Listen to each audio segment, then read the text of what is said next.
How's it going, Smart Start, folks? I am once again your host one of two, Eming Piansay. And I am host two of two, Sara Robertson. I like that we're doing that now, Eming. I think it's kind of cute of us. I'll think of other ways to do it. I just got the Dr. Seuss book in my head, and it hasn't gone away yet.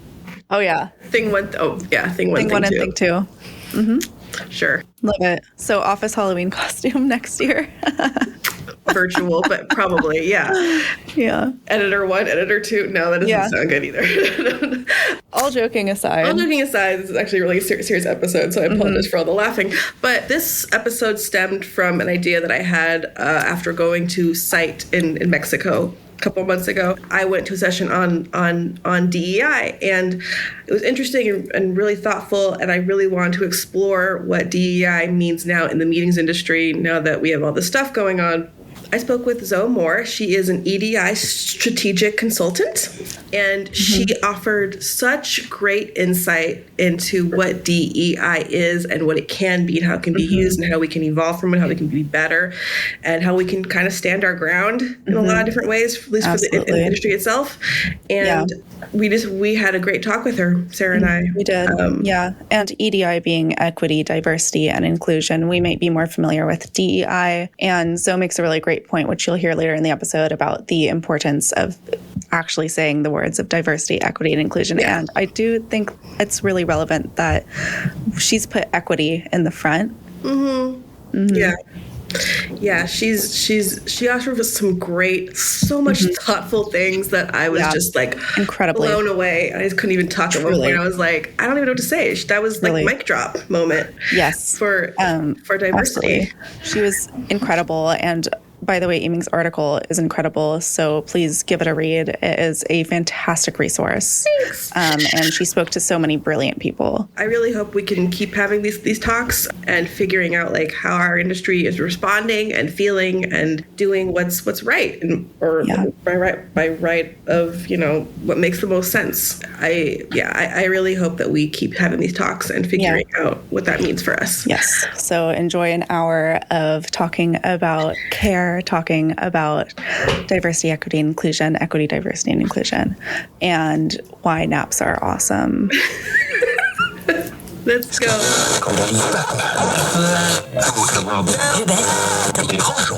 Hello, everybody, and welcome back to Smart Start Radio. We have a super exciting episode for you today, and we have brought in an absolutely fantastic guest. You may know her as Zoe Moore. She is the founder of Moore Consulting Agency, doing business as Grow with Somo. And she has done amazing work in DEI, equity, diversity, and inclusion. And she is here to talk to us more about this absolutely crucial topic and break it down and how we work it into the meetings industry to make it better for everyone. So Zoe, thank you so much for being here. So excited to have this conversation and meet you both. Thank you. Yeah, we're excited. So Zoe was featured in our DEI story that I wrote. By the time this comes out, it'll be like a month ago. But it was really good. Like, I really enjoyed writing that. So thank you, Zoe, for being a part of that conversation. And after that conversation, I was like, well, clearly I got to have her on the podcast now because that was really good. Obviously. I just have to jump in to say that was such an incredible story. And if you haven't read it, please read it. It was so good and it was so informative and helpful. Read it. I'm going to link it in the show notes for you. Yeah, and I thank you for the opportunity because every time there are multiple people quoted, I get to add someone new to my network who's same language, who's out there doing the work. And I love to expand my network in that way. So, I love it. So since our listeners may be introduced to you for the first time or may not know a lot about you, could we start off by just going through your background and what Moore Consulting Agency is and what you do and how you built what you do? Yeah, absolutely. So I was born in 1980. No, I'm just joking. No, but real quick, I was in the Army, so I am an Army veteran. I did 12 years in the Army, and a lot of people don't always make the connection between how did you go from being in the Army into events, and I think it's important to start the story there. I learned leadership in the Army. But one of the things that I did a lot was go into a very bare space and build that space up to a command center. And that required food and beverage, that required, ebb and flow, ingress, egress, all those type of things. And so I was being prepped to become an event planner long before I even knew. And I was telling a colleague recently that there's an event that we do in the military. I don't know if they still do it, called the Grog Bowl. And I was in Korea at the time, and I was sourced to do an event. I had to look at the hotel. I had to look at the menu, all these things. And then when I got out, I was honorably discharged, and I was trying to figure out who I wanted to be as a civilian. And so initially I went into culinary arts. I was living in Baltimore, Maryland. I had just left the NSA. I wanted something fun because I was tired of being inside of a building, but I loved engaging people. I loved working at the help desk. I loved helping people through, troubleshooting their different challenges. So culinary school was this fun outlet to meet all kinds of people. And while I was in school, I met Guy Fieri and all just different, individuals in the culinary space. And I was just so excited because I was like, wow, you get to meet all these people. So while in culinary school, the dean asked me, why are you going for a second undergrad? I see you have an undergrad in IT. You should go for your master's. And I was like, okay, well, I'll take guidance. I applied to different schools. I got into Cal State East Bay in Hayward, California. Up and moved from Baltimore, moved back home because I'm originally from the South Bay in Sunnyvale, California. Oh my gosh, I'm from San Jose. So that's why JT said you're from Oakland. I was like, she's not in Oakland though. I was like, okay, gotcha. Oakland's a key part to my, journey. Okay.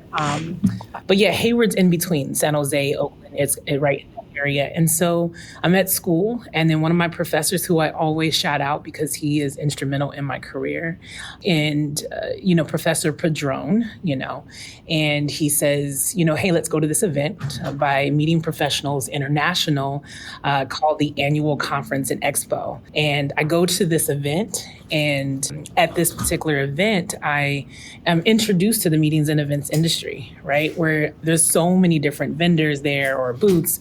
There was hotels, there were all kinds of catering companies and activations. And I just did not know that the industry was that extensive. But the issue that I experienced, because my badge said student in bright gold letters with a yellow tab, and I wasn't getting the interaction that I expected from the different folks at different booths. Now, mind you, I was 34 at the time.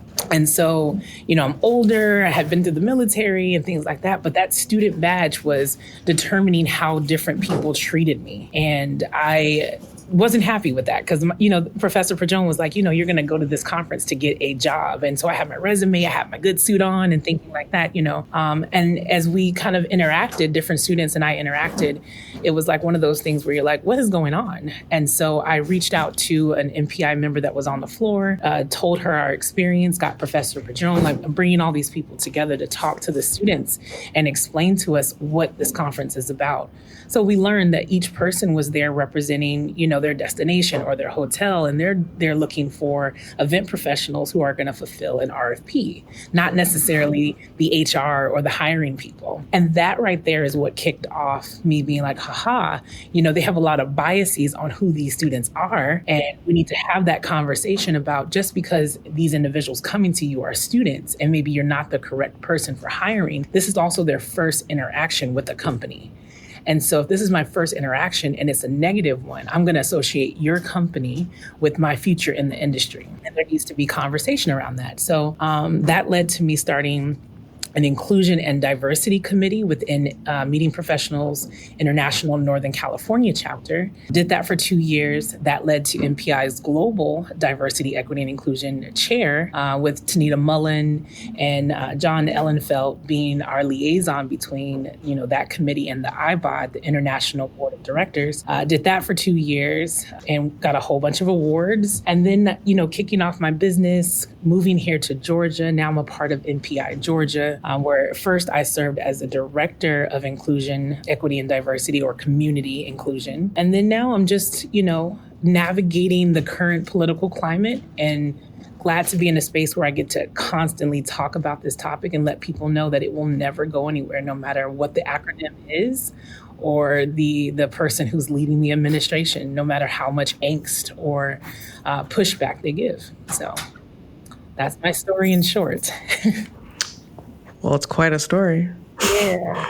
I have many lives, as I said. So I have many lives. And if I tell you all the things that I did in the military, that'll be a whole nother show episode. Yeah, I bet. About a month ago, I wrote a story on DEI, and I spoke with Zoe as part of it, and she was really great, and I loved the conversation, and I was like, we have to have this on the podcast, because as much as I think this issue has been discussed, I don't think it's been discussed in depth enough where I feel like our community really understands like how important DEI is, and I think that we really need to bring it down to base level, kind of define what it is, why it's important, and why our industry needs it, and why we should be supporting it and not standing in the middle of the road waiting for which light to turn green at this point, because that's where we're at, unfortunately. So I will pop in to say that Eming's story was incredible, and you should absolutely read it. And we will link it in the show notes for you. Yeah, doing articles or speaking on the topic of diversity, equity, and inclusion. You will hear me now say all the words, right? And that's key in this conversation, because when we allow it to become weaponized, it begins with people creating the acronym as a monolith. DEI. And then like you spoke earlier, people don't know what it means. So let's actually say the words, because it sparks a conversation among people. And that conversation begins with someone who says that they're unsure about DEI, or they're not for that DEI thing, and so I begin to ask them questions. I'm like, oh, okay, so you're okay with people being excluded and marginalized and not cared for? No, I'm not for that. Okay, so you actually believe in inclusion? Yeah, of course. Okay. And you're okay with things being inequitable. You're okay with women not being paid equally to their male counterparts, or you're okay with, inequality across education, housing, healthcare. No. I think things should be, equitable, or I think equality is a good thing. Okay, so you're not against equity. And then same with diversity. You're okay with the room being homogenous, or all men being in leadership, or all women, being in domesticated roles. No, of course not. Okay, so you're okay with diversity. So you have no problem with diversity, equity, and inclusion. You've just been, sucked in to this propaganda that DEI is a negative thing, this divisive thing. I'm curious, why do you think that's happened? Like, the term DEI has become somewhat of it's gained somewhat of a negative connotation. People are like, oh, I'm not involved in this whole DEI thing. Why do we have this view of it? And when did that come about? I think it's not new, right? And so as a practitioner in this space, you also become a historian, especially in the diversity, equity, and inclusion space, because it's connected to the civil rights movement and even movements before then. So when you look at civil rights movement, or the passing of the Civil Rights Act of 1964, the backlash that we're seeing is just a repeat of the past, right? And so just because legislation got passed, it doesn't mean that it changed the social attitudes and the behaviors of those who were okay with laws like Jim Crow laws that legalized segregation, where we used to, in this country, not even 100 years ago, used to have signs that said white only and colored only, right? That is our history. And there's a lot of different incidents, occurrences that is associated with that history that people don't want to talk about because it's uncomfortable. Now, here we are again in, 2025, where there's an executive order wanting to return to those same types of segregation laws. And so we're seeing it because because the education system has not talked about this subject in a way that people can fully understand it. It's our past, our history has been romanticized and also told through the perspective. And I often say this, told through the perspective or the lens of the victor and not the victimized. And so when we do that, we try to erase, the residual and ongoing impact of not only those laws, but as far back as colonization, all these things that we're seeing patterns of creep back up into the rhetoric, into the political sphere. And the more you keep people uneducated the more that they fall prey to the propaganda, or they don't fully understand what each word means and what the intended outcome is or supposed to be. Yeah. So. It's a weird cycle, because if you cut like the history part, like if you remove information from websites, or you force schools to stop teaching these things, like it's all connected. Like even though education is its own entity, which is also a whole other story, conversation itself. If you remove that aspect, other areas of the system like don't become as, they don't know as much. Right. And so it's all like one. It's a human body essentially. One organ fails, everything else starts acting funny too. So DEI is the same way. Yeah. Yeah. And explaining it to people like that I love how you broke it down in different organs. It's an ecosystem. Everything is connected. We are all within our society, within our collective, responsible for each other, right? And the way that we talk to each other, the way that we support each other, whether that's a family unit, whether that's a work unit, a community, we're all connected. And I, as a practitioner, I'm certified diversity practitioner. Education to me is the key, right? And, when I'm doing this work, and I do it specifically within the hospitality, events, and tourism industry, I've been in spaces where people do ask me that question about what is this DEI thing? What is diversity? How does it apply to me as an event professional or in this industry? And before I get into the business, the operations, the decision-making that they have and how it relates to that, I do start with those definitions. And one of the key things that I see when people have become so susceptible to the propaganda is that they think of diversity as a very binary topic, that it's us versus them, that it's men against women, that it's Black against white, that it's gay against heterosexual. And it's this pitting against each other. When we get past that part of the conversation, or as I, unfold, that particular topic, I get into, this is something that you're actually doing every single day, is designing experiences to feel seen, heard, and valued, right? You make decisions on the food that people are going to eat. You make decisions on the event being accessible. You make sure that people can hear the speaker, that the speaker has a varied background so that they're interesting. So all these decisions that you're making are based on making sure that the environment, the experience you're creating is diverse, equitable, and inclusive. Now, the ask is that you do so with more intention and more strategic. So that's something that I wanted to ask about. I do have a thought that I want to share. And I think that like this industry, particularly the events that we hold, like these industry events have such power for a ripple effect, because you bring together all of these people who are involved in this industry, whether they're DMOs, planners, suppliers, they're all going to an event. They see diversity, equity, and inclusion in action applied with like intention, and they see the benefits, and then they can all go back to their companies, especially planners, and then mimic that themselves for all of their attendees. Like the ripple just grows and grows. So like it is not to be underestimated, the power that planners have to really, really make a positive difference. Yeah. Like when we say one person can change the world, you really can. Yeah. You really can. I was telling you in the beginning how, I went to school, hospitality, recreation, and tourism when I was getting my master's. My dissertation, the title of it was, addressing underrepresented communities one event at a time. Nice. How can we build sustainable communities through events? And that was the subject that I was focusing on. So it evolved into what I do now, but that's the conversation that we need to have, is social sustainability, which leads to environmental sustainability and so forth. Yeah. So one of the central pillars of your company is insight to implementation.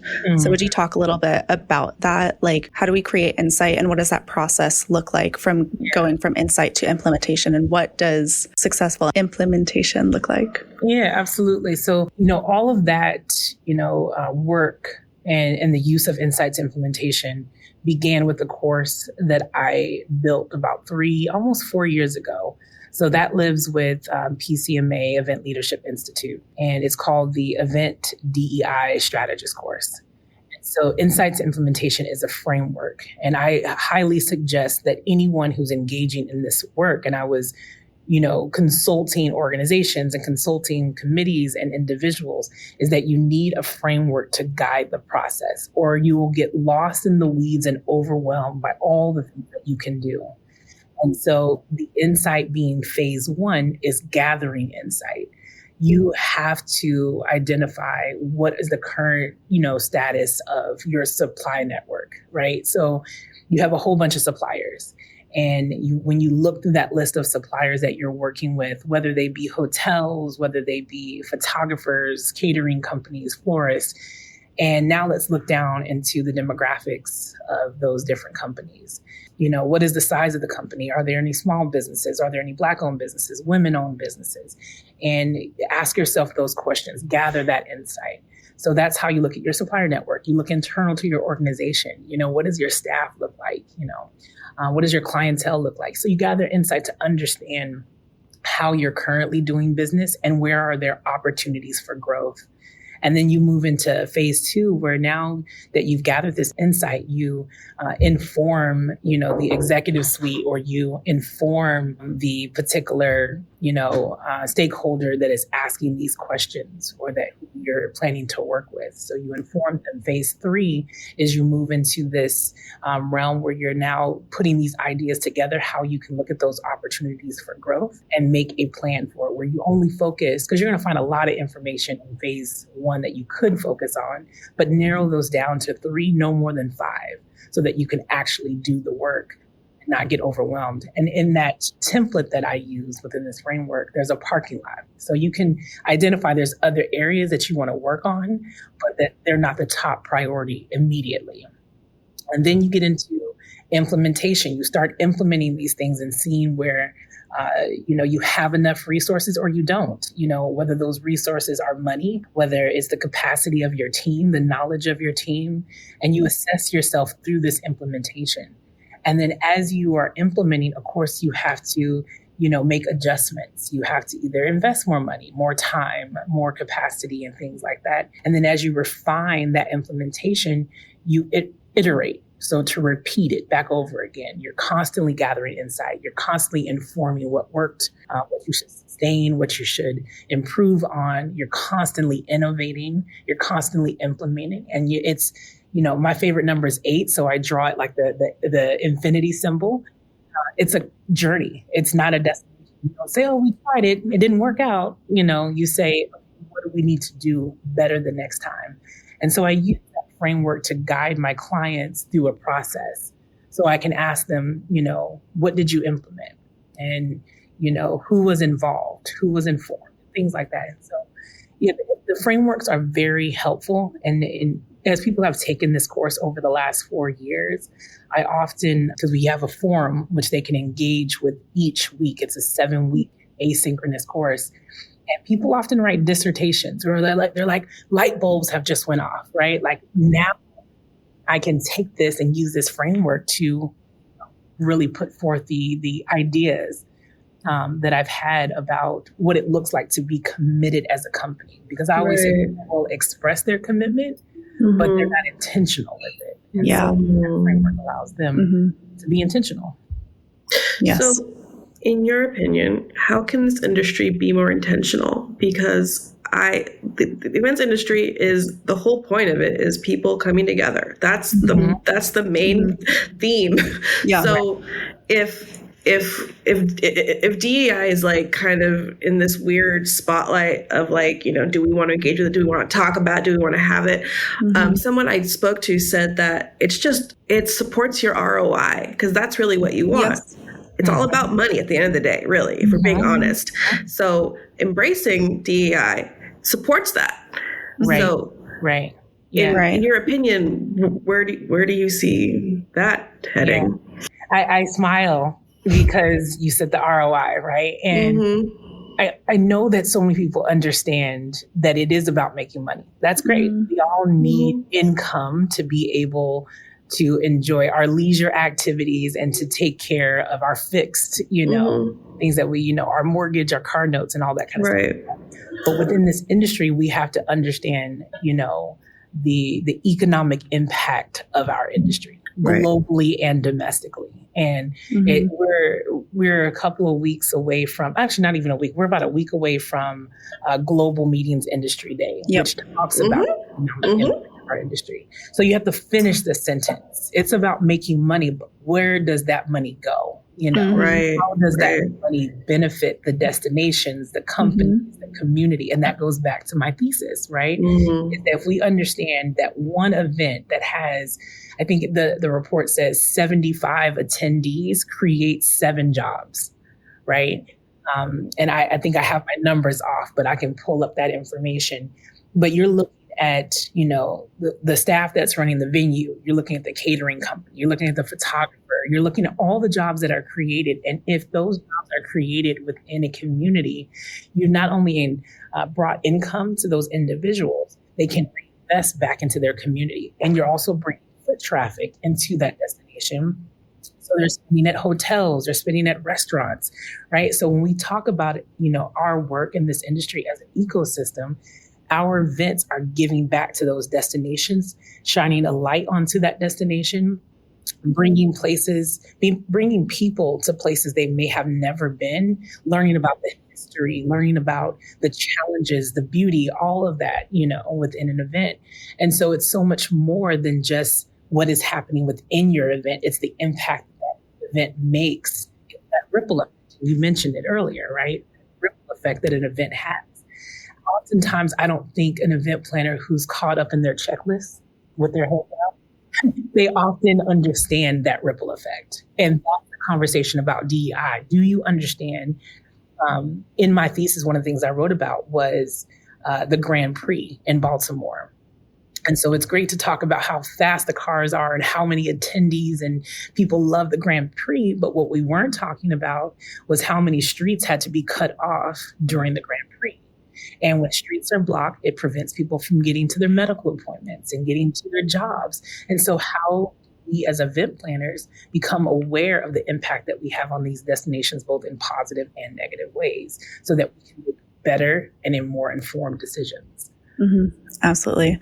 And I would say that Destinations International is a great resource for this. It's speaking to, the impact that events can have in a destination. So by the time that this episode comes out, we'll actually be coming up on the 2025 annual conference in Chicago. But I was there last year at the 2024 in Tampa Bay. And following that conference, they released a Tampa Bay case study on the immense impact that the event had on the community, not only in terms of, driving economic growth in the community, creating jobs, getting people to dine out at restaurants and experience the locale, people got connected with the culture. Like one of the things that's huge in Tampa Bay is this Cuban culture that a lot of people were concerned about coming to Tampa Bay because there were these tense political discussions and this tense political atmosphere. And people were like, I don't really want to go to Tampa Bay because I don't agree with the politics. And then they come and they see this massive Cuban culture, and they never would have known about that if they hadn't gone out there. That's what meeting planners do. I think at the end of the day, and maybe it makes me naive. I don't really care. I think that, yes, it's about money, but there are so many ways you can make money. Why are you a meeting planner? You chose to make money by way of helping people and helping people feel connected and helping people to experience the mind-opening, eye-opening experience of travel and connecting to a destination authentically. So yeah, I'll get off my soapbox now, but I love it. You speak to something that's very important when we talk about the hierarchy of needs, right? Making money is actually not on the top of those needs. It's honestly what you can do with that money or what comes with making that money, right? The communities that you can build, that sense of belonging that people yearn for, feeling fulfilled in your day-to-day activities. And so as much as people have their own personal bottom line, there's things that are associated with that. And if you're a part of a company that isn't inclusive of people within the workplace and to whom it serves, that's where people struggle. And they have internal conflict with doing that work, whether they admit that publicly or not. Yeah. Zoe, I think that this is a topic where supplier diversity plays a really big role. And I know that you're a proponent of that. So that's why I'm asking you about this. But let's talk about supplier diversity and the impact that it makes. Yeah. And I spoke to it briefly earlier. And as I was on my own journey, like we're all on this journey of learning about ourselves, because even in the course, I talk about like the first week, the first 2 weeks are really understanding history, but also checking your own emotional intelligence, having some self-awareness, having social awareness. But as I was on my journey, I initially started my business more focused on Black and Brown businesses. And I will always forever be focused on, the melanated and marginalized, right? Because of the history of this country. And when you look across, the communities, it is Black and Brown communities that are disproportionately impacted, right? And so when we bring that into the conversation around businesses, I was having that conversation where I just wanted to see more Black and Brown faces within MPI, at the events, because we weren't getting the information that we needed. And so that led to a panel discussion. And I remember this vividly. We were at, I think, the Julia Morgan Ballroom in San Francisco. And I was on a panel with Edward Parati, Gary Merrick, Lori Pugh. Like there was just so many people on the, not Lori Pugh, Lori is with MPI, but I remember Lori's last name. But we were on this panel talking about diversity, equity, and inclusion. Of course, I was coming from that lens of I need to get more Black and Brown faces here. Like I said, will be forever a mission.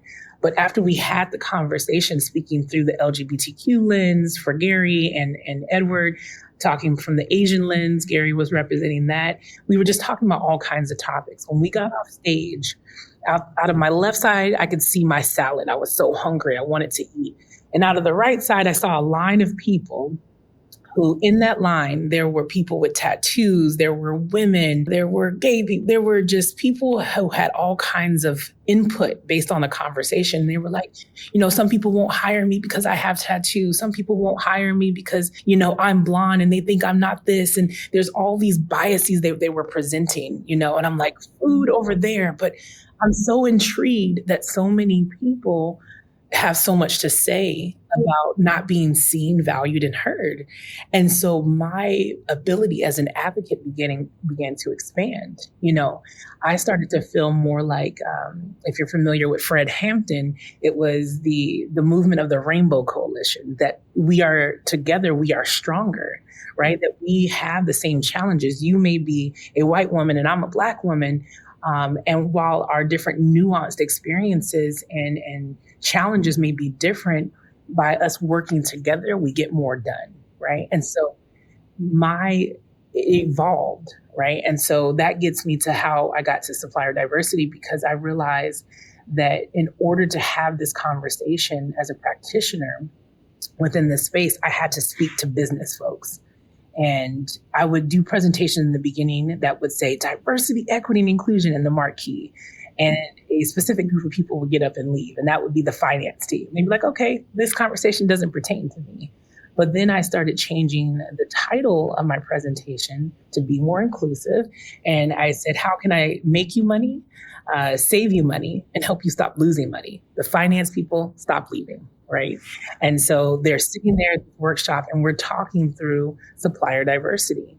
How, if business is supposed to be competitive. And when is the last time that you looked at your suppliers to make sure not only are their prices, are they fitting with your budget and your bottom line, but are their services also exceeding the expectations of your clients, and what are the demographics of the companies that you're working with? Are you sending out this RFP to more businesses who may be innovative, who are, trying to compete to get into the market, but because you're just doing the same, event over and over again, clients are just like, okay, I'm just going to come to the event because I'm used to coming. But by bringing in more vendors, more diverse suppliers, you get innovative ideas and creativity. And so I started, really talking about supplier diversity as a way to introduce the conversation around diversity, equity, and inclusion in a more strategic way. And it allowed me to then put forth that framework, insight to implementation. Let me gather that insight about your supplier diversity, network, or if you have, a preferred vendor list. Okay, you have this preferred vendor list of caterers, but only, demographics that are on your preferred catering list are large white-owned businesses. And here's an opportunity, because in the location that you're in, like starting with like the Oakland Museum, the community around here are Filipino, they're Indian. And when I look at your menu, none of those catering companies know how to best serve, ethnic foods. And so you're missing out on clients and opportunities. So by diversifying your catering list, you could actually attract clients from different groups. And if you know anything about Southeast Asians in their weddings, they're very large and they're multiple days. And so if you're the person who is talking about the impact on your ROI or your bottom line, you might want to get clients who are from different ethnic groups. And then in keeping with that, when I worked with, Indian weddings, it would be the auntie and the uncle who are planning the event, and they didn't trust everybody to plan that event because there's a lot of culture traditions that are involved. And a lot of event planners weren't they weren't well educated, or they didn't know about those traditions and cultures. They were trying to plan those events through a very Eurocentric or Western lens. And so here were opportunities that supplier diversity, introduced, engaging with more businesses across, ethnic demographics, diversifying that preferred vendor list, and also educating event planners that there's more different types of wedding traditions than what you see within European cultures. And so that just really, again, light bulbs went off in people's brains. And then I got to connect it to the history of supplier diversity, which started all the way back in 1970s after the assassination of Dr. King. So it became a way that I could have a really fruitful conversation with people, because they could do the work on their own. They could look at their preferred vendor list and be like, oh my gosh, I'm leaving money on the table. So for folks who that's not their issue, like it's not ROI, they just like have this sense of like DEI bad, like that's it. Like that's just their brick in the road and they're not moving from it. How do we engage those people to be like, hey, let's talk about this at least, so that we can come to some kind of at least understanding that DEI isn't like the boogeyman. Like it's not going to come steal you or your job or anything. It's just, it actually makes business better. So how do we change the narrative so that it's not these buzzwords that invoke emotion and not logic? And why are we so hung up on the buzzwords? Yeah, well, it's easy. Yes. Yes. There's a quote that I use. I love to use quotes because I think quotes, like movie clips, like images, do evoke emotion and really spark conversations between people. So the one quote that I love, one of many, is by James Baldwin. Civil rights advocate, author, Harlem Renaissance, amazing. And he says, and I probably won't say it verbatim, but the premise of his quote is that we can agree to disagree and still love each other, so long as our disagreement or your disagreement with me is not rooted in you denying my right to exist, right?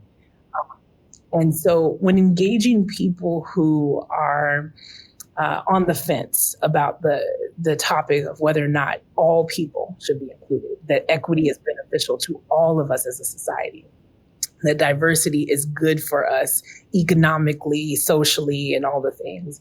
If they're on the fence because they don't fully understand the acronym DEI, or there have been some subjects that have been introduced and they didn't feel inclusive, we can work with that, right? We can have those conversations. But if the pushback or the apathy is rooted in hate and the denial of people's existence and their right to exist, I'm going to let you sit with that on your off to the side, right? Because that's a lot of energy to expel towards hate. But I would still encourage those individuals because I, as an individual, I don't know if we talked about this, but I like to watch Fox News and I like to watch different media outlets that may not always agree with my values, but I watch them to stay informed. And so reading that conservative news and hearing the different perspectives also led to people who identified as conservative MAGA supporters in my inbox on LinkedIn, wanting to have a conversation. And they would chime into my inbox and they would say, one individual in particular, hey, you seem to have very productive conversations and I want to talk to you. And I said, okay, we can establish some boundaries. And that boundary was rooted in that James Baldwin quote. I'll gladly point to documentaries you can watch, movies that you can watch, conversations, articles, all of that. But my boundary is when you start, degrading or disrespecting any identity and believe that they don't have a right to exist. And so by the end of the conversation, did I change his entire way of thinking? No, I planted some seeds and encouraged and challenged him to do the work, challenge your biases, stop confirming them. If I, as a practitioner, can listen to Fox News and read other conservative articles, you do the same. You go read liberal information, read the data, and make an informed decision, not based on someone trying to convince you to, and we talked about it, this whole idea of being woke, being negative. I had to ask myself the question when people say that woke was a negative thing or being woke is negative. I want constituents of any particular state or, region to ask themselves, why does my leaders or why does a politician want me to be asleep? What are they doing? That. What are they pulling over my eyes, right? What laws are being passed that are going to hurt me having the ability to purchase eggs? Okay, my favorite eggs are now $9.90. Eggland's Best are my favorite eggs, and I have never seen them so expensive. And so that must have happened when I was asleep. So I want to be woke. I want to be awake and aware. And that's not a negative thing, because if that means I'm educated, I'm doing some critical thinking, I'm engaging in critical dialogue, and that's negative to you, then you're not my people. Yeah. I think you make a really important point linking woke to being awake, because I think so many times with slang, we forget where the word comes from, but woke literally means to be awake, to be aware. And I admire you for having these conversations with people who disagree with you, who you disagree with, and reading these news outlets. Cause I think that existing in an echo chamber is so dangerous. Yes. And I think a lot of us do. And it's it's just, I think it's something that I learned, a high school teacher said once in a class, a history class or something, that if you aren't having conversations with people that disagree with you or that you disagree with, and you're just talking to people that you agree with, you are not going to learn and you are not going to grow. Absolutely. Absolutely. I do this exercise. I love interactive exercises because in this space where I'm trying to educate people, education is not where I talk at you and tell you what to think. It's me encouraging you to think critically about any topic.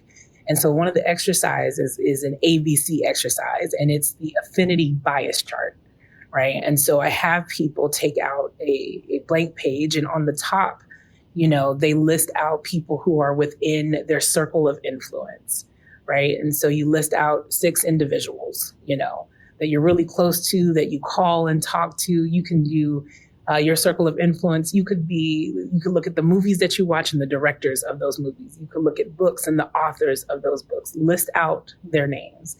On the left side, there's a column, and it's demographic information from gender, from generation or age, disability or ability, sexual orientation, just list all the different. And I really focus on federally protected characteristics that people understand. There's laws that had to be passed in order to protect people based on the religion that they practice, And so really use that list. Now the exercise is to look at each individual person within your circle of influence and look at their demographic information.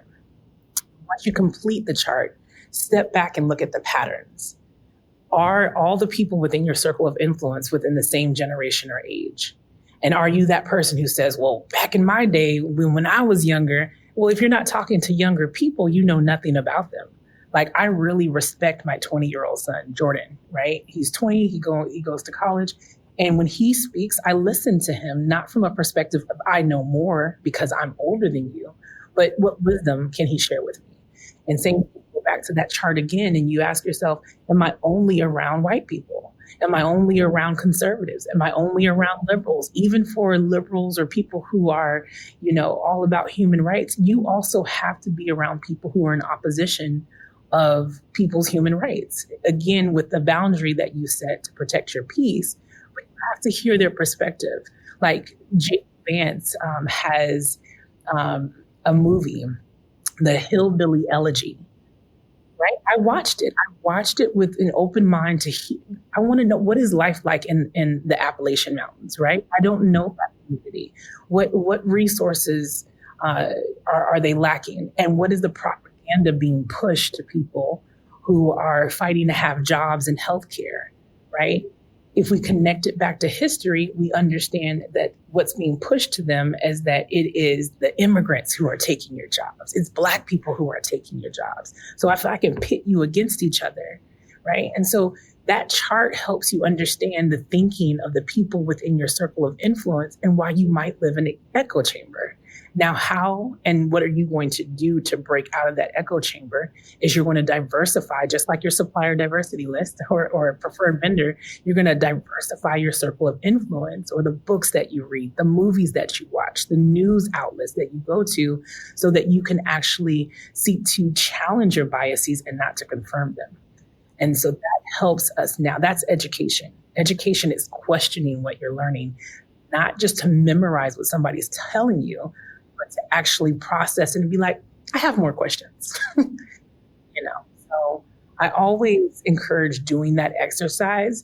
And again, when people do the exercise, whether in an in-person workshop that I've done many times or online, the dissertations that I receive, the light bulbs that go off for people, the tears that I've seen people in, because they're like, I never knew some of these things that you're presenting. I never knew about Jim Crow laws. I never knew about the incarceration system. I never knew that people in Georgia only get paid $7.25 an hour. I never knew, whatever they didn't know, it wasn't in their face because that's almost by design. Right. Yeah.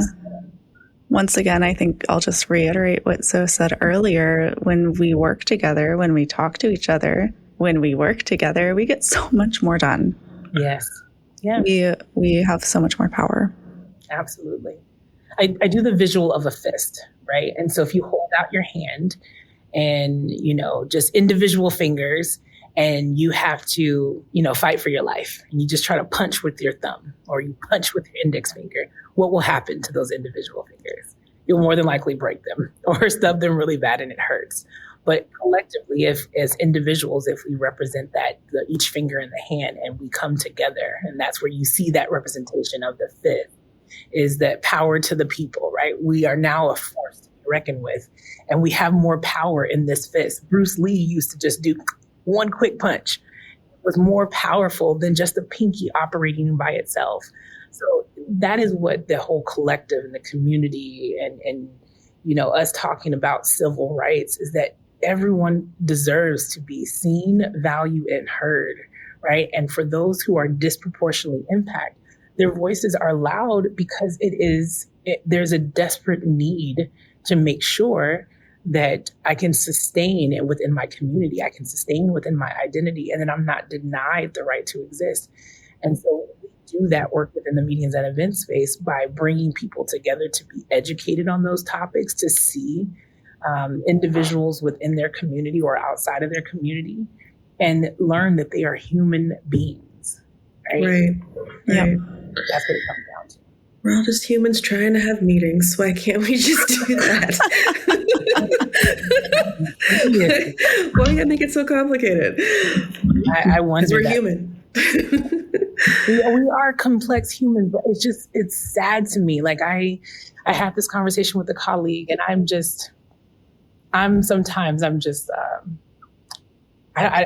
lost for words. That's exactly what I feel. I don't know why people have so much hate in their heart, and I just want to breathe. I want to exist. I want to interact with people and eat and travel and sleep. I love taking a good nap, and I don't want to constantly have to think about how much somebody hates me when I enter into a room, all because of some socially constructed, identity that has created these barriers. Right. So we're all people at the end of the day.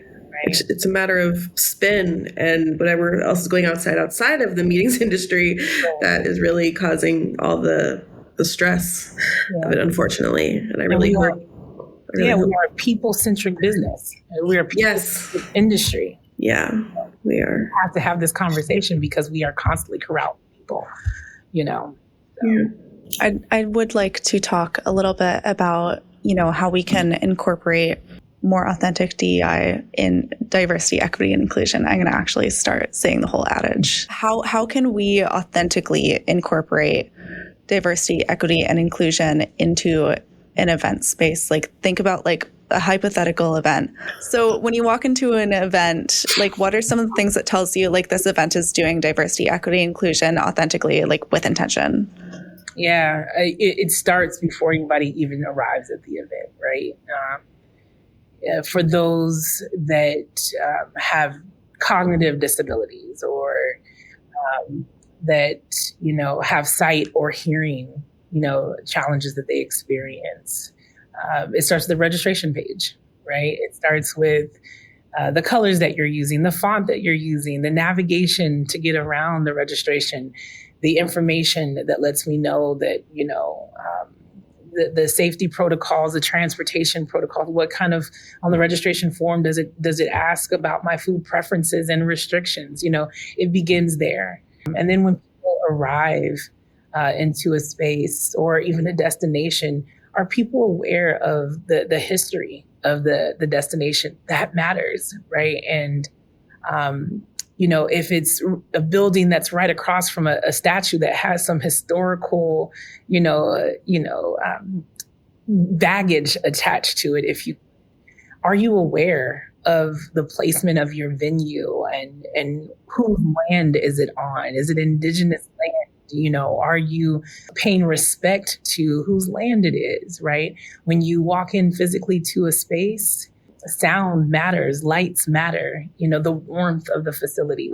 It gets into those details. And as event planners, we're thinking about all these things, right? How security engages with people, right? Are you assuming that the person who's in sneakers is invited into the space and the person who's maybe not dressed up in business casual isn't, or is color of skin preventing, the way that you engage people at registration or security? And so it gets into those details. But overall, when you're at an event and we're looking at breakout sessions or we're looking at the general and main stage, the people who are, delivering the content, the speakers and how they're represented, are they from different, backgrounds and identity groups, and the way the content is delivered.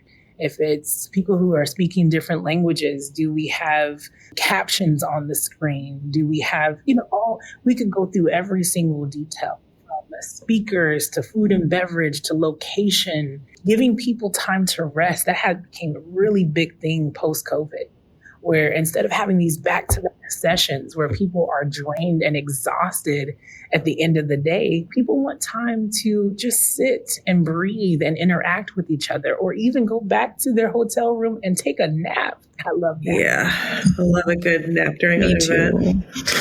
And so what it does, and to some people it can feel overwhelming, but these are all details that we're thinking about. And this is why you have a team who is a subject matter expert in a particular area, right?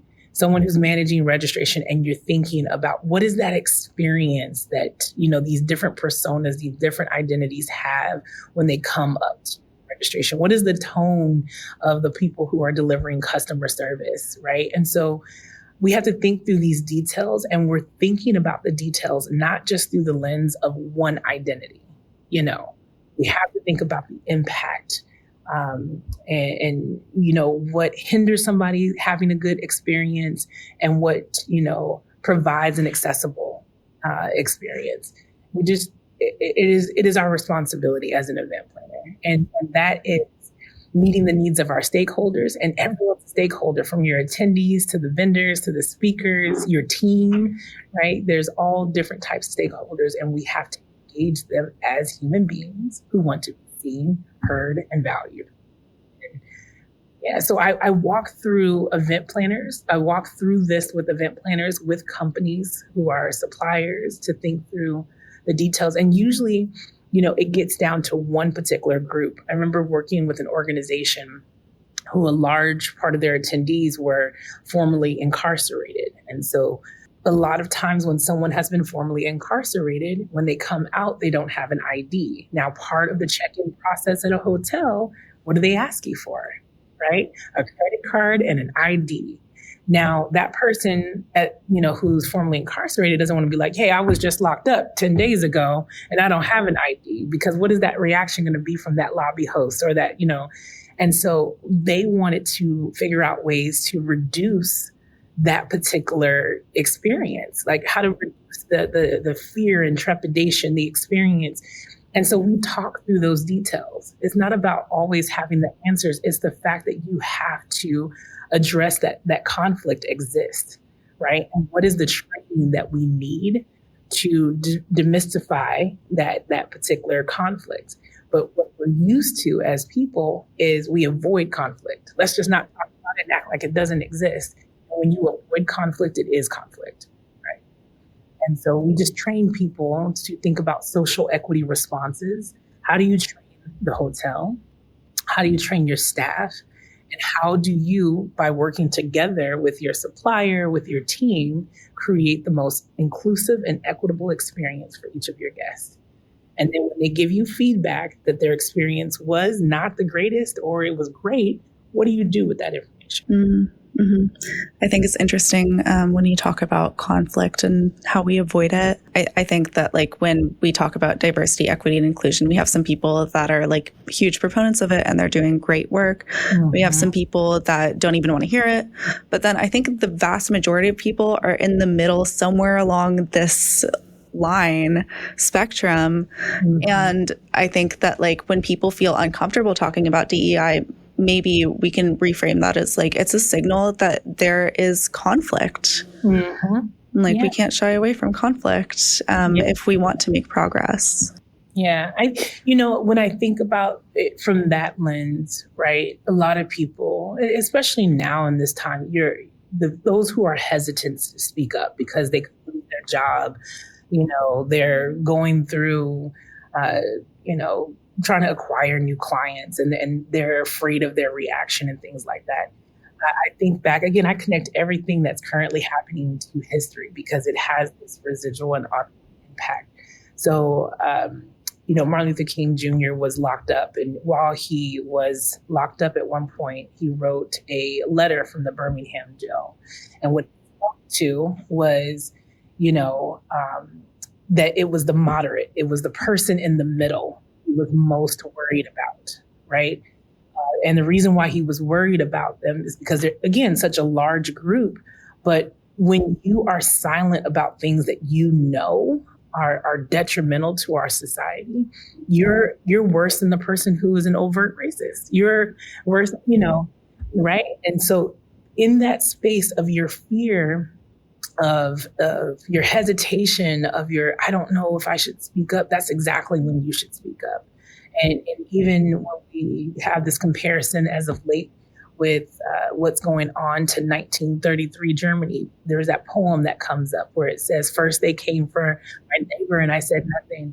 Then they came for my friend, I said nothing. They came for my enemy, I said nothing. Then they came for me and there was nobody to say anything for me, right? And so we have to make a decision. And I know event planners are like, well, I'm not an activist. I don't know how to speak up. I'm not an advocate. Yes, you are, because for yourself, for your family, you care about their future generations. You care about your parents, your grandparents, your friends, your coworker, and each one of those individuals are different from you. It doesn't have to be, a white person caring for a Black person, a white person caring for, it's not just about this binary. It's about humans caring for humans. All of that's going on, like, I try to educate people who think they're so against like the transgender community. I said, everything that they're trying, to build laws or create or pass laws against the transgender community, those laws are going to be turned right back on you as well. So you need to realize that this marginalized community that doesn't have a voice alone needs our collective voice, because those laws are discriminatory, and those discriminatory laws are going to impact me as well. I care about every single human, and so it is important that we understand the history, and that's why people are sounding the alarms, so they understand how this gradually became, something that we talk about now that's written in our history books. So we have to speak up, because as it begins, and you see it on LinkedIn now, more and more people within the meetings and events industry are talking about it on LinkedIn, because everything that's happening is impacting that ROI, is impacting. The more you start, attacking immigrants and doing all these things, immigrants make up a large portion of the workforce, right? And people traveling from around the world, if they know they're not safe to come to the U.S., guess what happens to the economy within the U.S. travel, right? And so we have to connect the dots, whether you think this pertains to you or not, whether you don't what you don't understand, you go learn, and it does pertain to you. No matter who you are, it pertains to you, it impacts you, and it's a conversation that we need to engage in. Well, I don't know if I should feel empowered or a little bit nervous, but I feel that was... You're invited to feel all the emotions. Right. Mm-hmm. Yeah. I feel all of them every single day. I feel joy that I'm invited to have this conversation. I feel fear because I don't know what's going to happen tomorrow. Right. I embrace all my emotions. Mm-hmm. We'll walk that road together at this point, because that's the only way we're going to get through it. Absolutely. Yes. We walk the road together. As it started to unfold, and what I mean by that, mid-January, as things started to really, okay, this is really happening. One of the first posts that I put on LinkedIn was, the work is done in community, right? It's us having the conversations. It's us finding out locally what we can do within our career, within our workplace, within our community. All the work begins in community, us binding together. That's where I'll begin. That's where I'm continuing. Like now, I was just telling you that I work at Riverside Epicenter. And the reason why, I've been an entrepreneur all my life, my life after the military. I have many lives, like I said. And I was an entrepreneur for 10 years. And I took this role because now I get to be a part of something bigger than myself. That is a physical location. And I get to be a resource. I get to go out to the community and say, oh, you need to plan an event. I have this beautiful venue that I want to see. And within this space, the team is talented. I get to meet all these amazing people. I don't have to sit in isolation as an entrepreneur or solopreneur by myself every single day. I can come into a space and meet and greet people and interact with human beings, because that's what I need, right? And I get to support a business who more people need to know about. And so again, I align my need for income with my values and with. It's smart. It's very smart. Yeah. I wish I embraced that earlier in my life when I was young and didn't know what I believed in. But it's definitely advice that I think the younger folks need to embrace and move forward with. I do think that, all of the professionals listening to this are in careers where they align their income with their values. Being involved in tourism and hospitality and events, like, you care about people at its most basic, and you are spending your time every day making people feel cared for. Right. That's what it's about. Yeah. Hospitality, right? It's all in the name. Back to the definition of hospitality. And That's what it is. Empathy comes from a place, empathy versus sympathy, right? Empathy comes from a place of putting yourself in someone else's shoes and knowing that is not the experience that you want to have. So you're not going to give someone else that experience, and you're going to realize the impact of what their experience on them.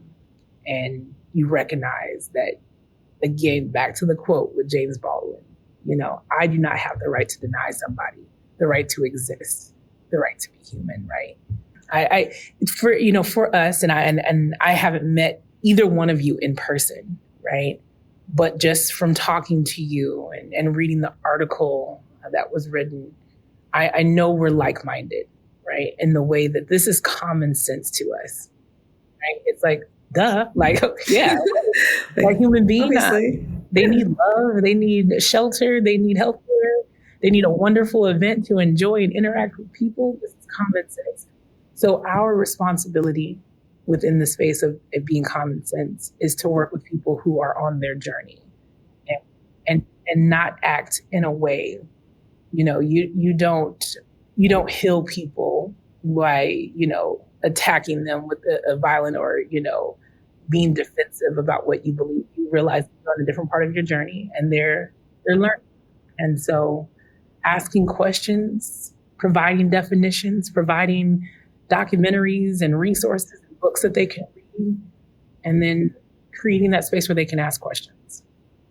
And that's what this work is doing. That's the responsibility that I feel when people reach out to me. How can I help them have this conversation? Well, our last question for you, if there are questions, is something we ask all our guests at the end of each show. And it's basically, what is in your box of resources, your toolbox? What's something that has impacted you or happened to you or that you've taken from life that has really made you who you are today and helped you kind of deal with all of this? Yeah. What do you want people listening to this episode to walk away with? Be curious. That has been a very useful tool in my toolbox, is curiosity. In an industry where, I often say we have an alphabet soup, right? We have the MPI, the PCMA, the ILEA, like all these acronyms, DEI. We're like, huh? And then networking, people will say all these acronyms. Are you a CMP? Do you have your PMP? And I'm like, what can you tell me what that is? Can you define that? And how do I get that? How do I get CEs and CECs and, break it down for me and then tell me who I should contact and what should I read, right? I had a lot of curiosity. And so now 10 years into my career, people who have been in for 30 years is like, how is your network so, big or, expansive? I said, because I ask a lot of questions, right? I'm very curious. I want to know, what is the difference between PCMA and MPI? What is the difference between SITE and, this other organization? Who do they serve? Where are they located? How do I build my career? Ask a lot of questions.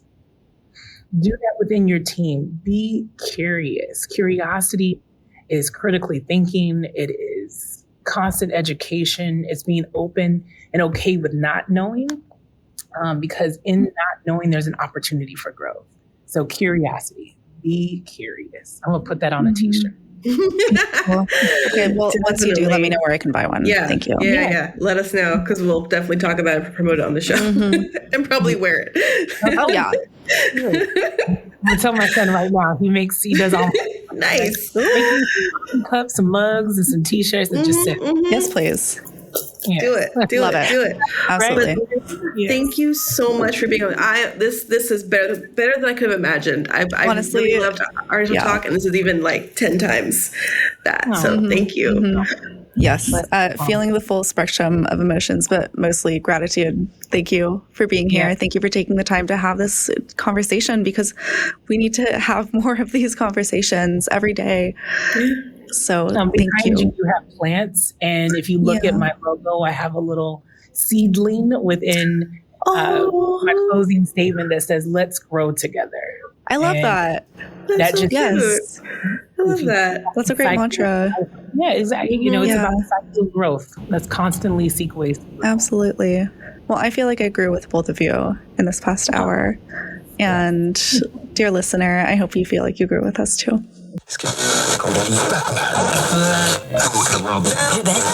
So I feel like Sara and I switch off on who gets to like freak out over a certain thing or what's the word we use?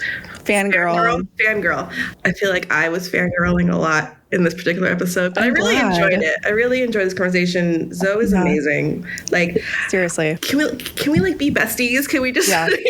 Eming had already interviewed her before she asked her to come onto this podcast, and she told me, like, Sara, you are gonna love Zoe, and I was like, okay. And I did some research, like looked into her background, and I was like, this person seems pretty awesome.